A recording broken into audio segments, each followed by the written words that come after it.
Because when you come up to me on the break and you say, when the heck am I supposed to see my patients with all of this government regulation stuff and all this insurance documentation stuff and all the chaos it creates, and how am I supposed to get patients in and out the door and get them well? Well, I want you to know, I want you to understand from the very beginning, I get it. I fully understand that. I know that situation.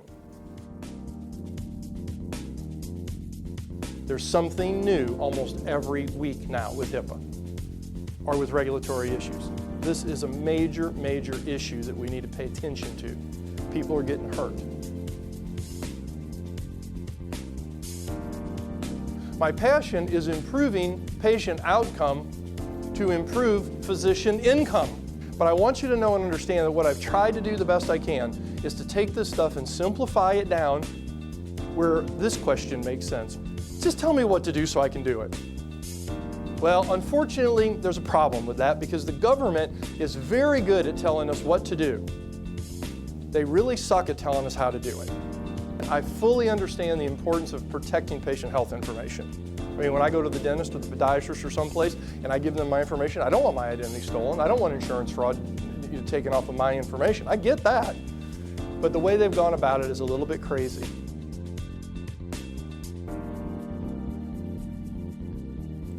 This program eventually in 1996-97, when it first came out, HIPAA, it was to be a voluntary program for us to find and fix deficiencies that we have in protecting data. Guess who didn't find and fix anything?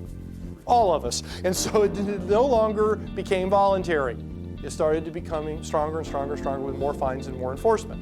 And all I can tell you is, so far so good. For 5 years we've been doing it the way I'm going to show you, and so far I have dozens and dozens and dozens of thank you emails and testimonials of people sending stuff into me unsolicited saying, thank you so much, I did just what you said and we passed the audit. To date, so far, so far, I've never had anybody say, hey, I did what you said and we didn't pass.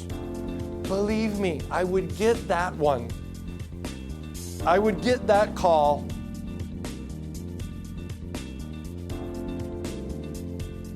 So I know this is it's a little scary and it's a little tough to hit you this hard with what's going on, but you see what's just going on just this year. This thing is ramping. How do you organize a program? How do you know what needs to be in a program? Here's kind of the way I like to do it.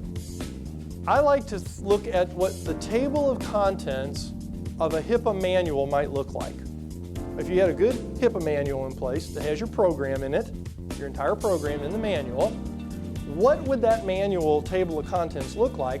And if we kind of understand the table of contents, we sort of understand the breadth of the HIPAA law and what we have to do. So if you have not done a risk analysis, you don't have a program, period. And if you don't have a gap analysis, you don't have a risk analysis. Why don't we do the things we need to do in our personal life and our professional life? Why don't we do what we know would work better? Why don't we do the right thing? Why don't we change? Give me some reasons why don't we change. It'd be too easy to change, yeah. Well, I might actually be better if I change, but then I know what I do. If I do what I do, I know what I get, but if I do something different, I'm not sure what I'll get. Is this stuff frustrating? It's frustrating to me. Look out if you got water glasses, because here come the stress balls, because I'm frustrated. I don't know about the rest of you, but I've had okay, I feel better now. I feel better now. I think if every time you made a mistake, you got thrown out of a ski lift, you would learn that fast. You would make changes that quick. The problem is we don't make our problems that fast. Our problem doesn't usually happen in an instant. Our problem happens over a day, over a week, over a month. Sometimes we practice a whole lifetime and we go, that was a mistake. I'd sure do it different if I had it to do over again. And what I'll do is, the topic is so big, we will make sure that we hit something about everything in HIPAA, but we will make sure that we spend extra time and go in depth to those things that have been throwing people out of ski lifts so that you don't have to take the trip.